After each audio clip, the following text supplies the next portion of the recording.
আসছে। আসসালামু আলাইকুম। আমাদের সাথে আছে যুক্তরাষ্ট্রের নিউ ইয়র্কে কিয়ামত থেকে কিয়ামত ছবির সেই প্রিয় নায়িকা। 1993 সাল থেকে তিনি কিন্তু জনগণের কাছে বাংলাদেশি বাংলা ভাষাভাষী মানুষের কাছে অত্যন্ত পরিচিত মুখ। তো তার পরিচয় দেওয়ার আসলে কিছু নেই, আমরা একটু হাই হ্যালো বলবো। আসসালামু আলাইকুম। ওয়ালাইকুম আসসালাম। হ্যাঁ, খুব ভালো লাগলো তোমার সাথে দেখা হয়ে। তোমার অনেক কিছু আমি দেখি মাঝে মধ্যে চোখে পড়ে, খুব ভালো লাগে যে আমাদের বাঙালি ছেলে হয়ে সে মানে নিজের মতন করে সুন্দর করে ইউটিউবে তার সাবজেক্টগুলো তুলে ধরছে, অনেক প্রবলেম তুলে ধরছে, এগুলো ভালো লাগে। আপনি তো এখানে এসেছেন, এখন জানেন সবাই কত ব্যস্ত, তার ভিতর দিয়ে এটা করছি, আপনি যেটা রিয়ালাইজ করছেন অনেক অনেক ধন্যবাদ আপনাকে। হ্যাঁ, কারণ আমি দেখেছি যে অনেক সময় অনেক বাঙালি ভাইরা বিপদে পড়তে পারে, এরকম একটা সিচুয়েশন যখন ওর মনে হয় তখন ও ওইটা নিয়ে একটা ভিডিও করে, এটা আমার কাছে ভালো লেগেছে। Thank you, most welcome. তো আমরা তো এখন মেলাতে দেখলাম, কেন এসেছেন, কি হচ্ছে যদি একটু আমাদেরকে বলতেন।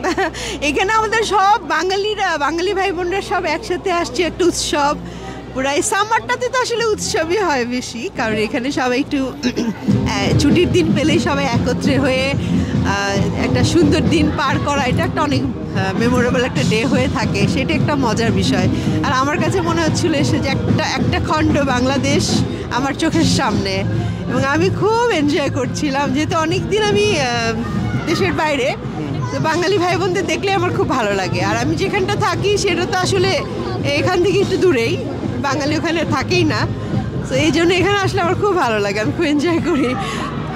আমি কিছুক্ষণ আগে দেখতেছিলাম আপনাকে ঘিরে সবাই খুব সেলফি হুড়াহুড়ি করে তুলতেছিল, এগুলো আপনি এনজয় করেন না কষ্ট লাগে তখন, মানে এত সবাই কষ্ট দেয়? না না, একেবারেই কষ্ট পাই না আমি। এটা মানে আমার শারীরিক কষ্ট যদি কোনো সমস্যা না থাকে তাহলে আমি কোনো কষ্ট পাই না, আমার ভালো লাগে। কারণ হচ্ছে এটা সবার ভালোবাসা পাওয়াটা তো একটা ভাগ্যের ব্যাপার। আর এখানে আমি মনে করো যে বাঙালিদেরকে দেখে আমি যদি বলি যে না আমার কষ্ট হচ্ছে, ছবি তুলবো না, এটা আসলে আমি পারি না, আমার দ্বারা হবে না। Thank you so much. তো আমি জানি আপনার বাসা আছে খুলনাতে, যদি এক্স্যাক্টলি লোকেশন বলতেন কোথায় আপনার জন্মস্থান। আমার জন্মস্থান খুলনা সিটিতে সোনারাঙ্গা, কিন্তু আমার দাদার বাড়ি আবার সাতক্ষীরা। আমি কিন্তু সাতক্ষীরার ছেলে।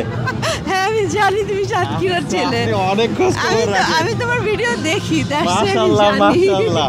এটা কিন্তু আমাদের সবাই দর্শক যারা আছেন আমাদের জন্য একটা অনেক বড় একটা ক্রেডিট, মানে আফুর মতো মানুষ আমাদের ভিডিও যাই, মানে একটুকু হলেও তো চোখ বুলাই।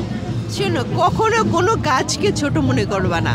হ্যাঁ, সবসময় মনে করবা যে তুমি ঠিক আছো কিনা, এটাই বড় কথা। কে ছোট ভাবলো তোমাকে, কাজটা ছোট কিনা এটা ভাববা না, তুমি ভাববা যে আমার জন্য যদি একটা মানুষেরও ভালো কিছু হয় সো আমি করে যাব, এটাই আমার ডেস্টিনেশন, দ্যাটস ইট, আর কিছু না। আপনার এই ইন্সপিরেশন আমার অনেক কাজে আসবে বলে মনে করিতেছি।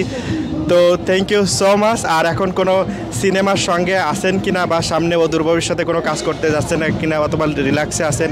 একটু রিল্যাক্সে আছি, করব, সামনে করব। তবে একটা কাজ একটু হাসতে খেলতে খেলতে এখানে এসে একটা কাজ শেষ করেছি, সেটা হচ্ছে অর্ধাঙ্গিনী। কাজটা খুব ভালো হয়েছে, আমি আশা করছি যেটা দর্শকের কাছে খুব ভালো লাগবে।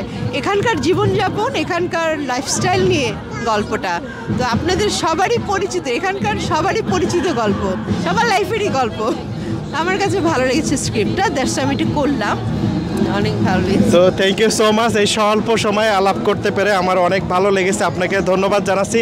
পাশাপাশি দর্শকের উদ্দেশ্য যেটা এখনও আপনাকে বলা হয় নাই সেটা বলে আপনি বিদায় নিতে পারেন। সবাইকে বলবো সবসময় আপনারা ভালো থাকেন, পজিটিভ থাকেন, মানুষকে ছোট করে দেখবেন না কখনো, সবাইকে সম্মান দিতে শিখুন। যেমন এই ছেলেটা মন থেকে কাজটা করে, সো কেউ ছোট ভাববেন না ওকে, অবশ্যই মনে করবেন ওর কাজটা ওর কাছে অনেক বড়, অনেক সম্মানের। থ্যাংক ইউ, আপনাকে ধন্যবাদ। ধন্যবাদ সবাইকে, আপনাদেরকেও ধন্যবাদ। সবাই ভালো থাকেন, সুন্দর থাকেন, সুস্থ থাকেন। আমি ছিলাম চিত্রনায়িকা মৌসুমী আপুর সঙ্গে যুক্তরাষ্ট্রের নিউ ইয়র্ক থেকে রুহুল খান। আমাদের ভিডিওটা বেশি বেশি শেয়ার করে দেবেন, অন্যদেরকে দেখার সুযোগ করে দেবেন। সবাইকে আল্লাহ হাফেজ, টাটা, বাই বাই।